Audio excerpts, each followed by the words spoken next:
been joined by East Carolina coach Ruffin McNeill. The Pirates are 2-1 overall.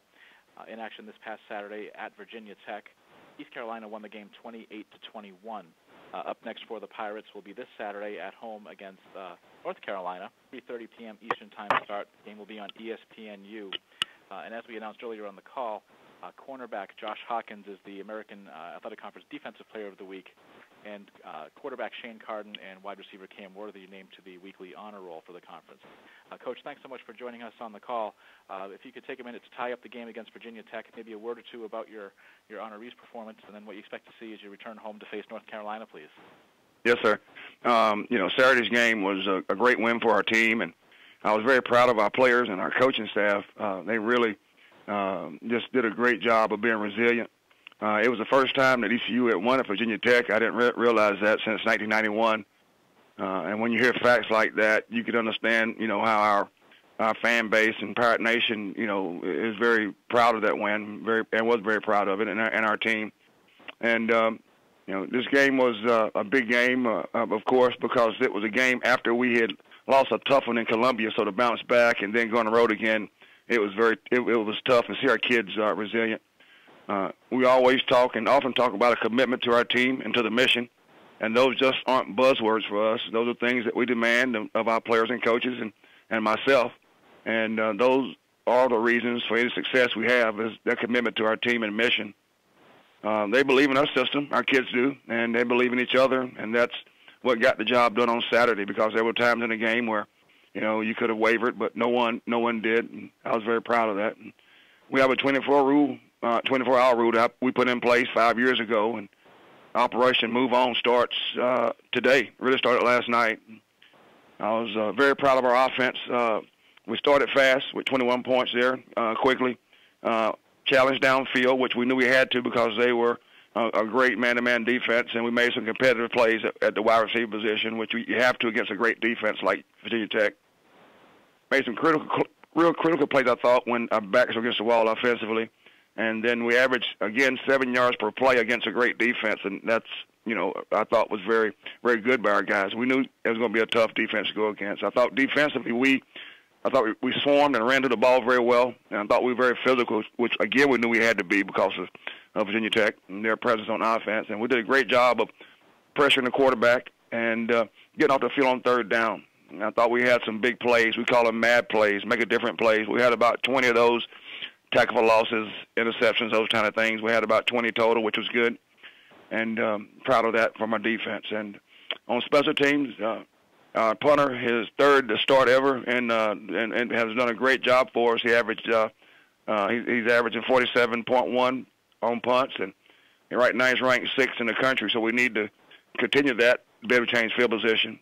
Warren kicked well in the game. Our kickoff and place kick guy had 3 touchbacks, and we've done a great job of field position. So that wraps it up. And we know right now we have another tall task coming in hand, another very talented ACC football team, another premier team. I think they're still ranked in the nation right now. And Larry's done a great job, Larry Fedora. I think a lot of Larry. We've been along the same lines as coaches, and I know he'll have his team prepared. And Seth Luttrell, his offensive coordinator, we work together at Texas Tech. So I know we're facing a really talented football team coming to play us at home, which we're glad to get off the road. But we know we have a large challenge and a large opportunity, really, but a large challenge in front of us.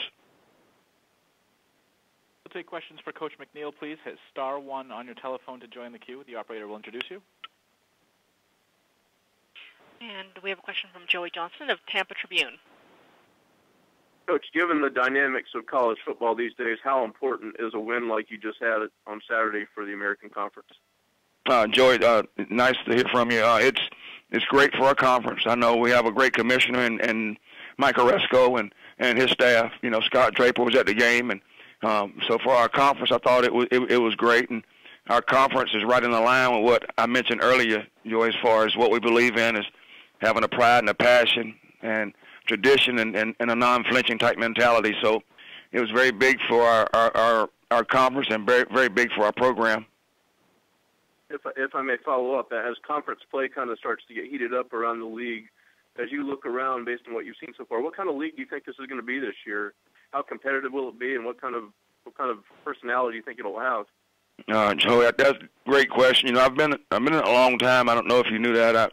34 years, and I've had a chance to coach a lot of ball and be around great coaches. But when we went to the spring meeting in Florida this year, first time for the American Conference, and the 3 new universities coming into it, Tulsa, Tulane, and ourselves, and then back again for Media Day, you look around the room and you see Coach O'Leary. I know June Jones has resigned since then, but June Jones is one of the top play callers around. Tommy Tuberville at Cincinnati, Coach Diaco, Tony Levine, CJ, Willie Taggart. You know, go around the horn, Matt Rule. All those guys in that room, really fine ball coaches. Coach Blankenship. You know, those guys are a lot of really good ball coaches with great programs. So they all have, and all of us have been in that position where we've had to work our way up and understand how building it block by block is, and so I know it's going to be one of the most competitive conferences around.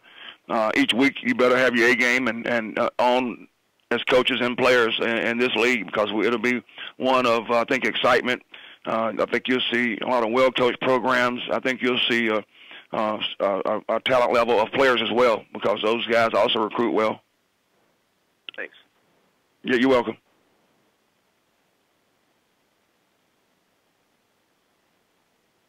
And we can take the next question, please. And we'll hear from Shannon Green of Orlando Sentinel. Good morning, Coach. Congratulations on the win. Shannon, nice to hear you. How you doing? I'm doing well. Actually, my question just got asked, but I would like to add to that. What kind of a challenge does it present for a team when you have to start the season on the road? It's a tough challenge. You know, we played home against Central, who came in. I knew they would be a very talented team there, and then we had to travel to South Carolina, for a night game, and then come back and travel to Blacksburg for a noon game against a team who perennially, year in, year out, both two perennial powers with, I think, without a doubt, 2 Hall of Fame coaches in Steve Spurrier and Coach Beamer.